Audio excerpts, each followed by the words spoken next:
কবিগুরুর লেখা জন্মকথা। খোকা মাকে সুধায় ডেকে, এলেম আমি কোথা থেকে, কোনখানে তুই কুড়িয়ে পেলি আমারে?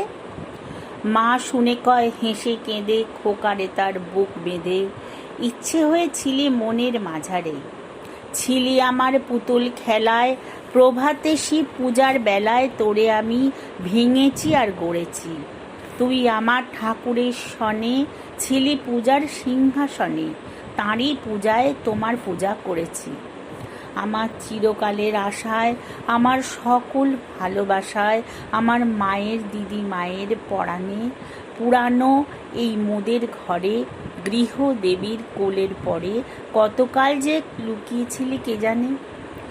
যৌবনেতে যখন হিয়া উঠেছিল প্রস্ফুটিয়া, তুই ছিলি সৌরভের মতো মিলায়।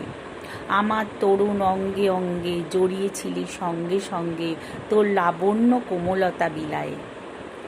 সব দেবতার আদরের ধন, নিত্যকালের তুই পুরাতন, তুই প্রভাতের আলোর সমবয়সী, তুই জগতের স্বপ্ন হতে এসেছিস আনন্দ স্রোতে, নূতন হয়ে আমার বুকে বিলসী। নির্নিমেষে তোমার হেরে তোর রহস্য বুঝি নিরে, সবার ছিলি আমার হলি কেমনে।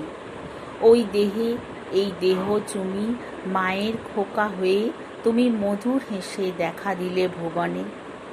হারাই হারাই ভয় গোতাই, বুকে চেপে রাখতে যে চাই, কেঁদে মরি একটু সরে দাঁড়ালে। জানি না কোন মায়ায় ফেঁদে বিশ্বের ধন রাখবো বেঁধে আমারই ক্ষীণ বাহু দুটির আড়ালে।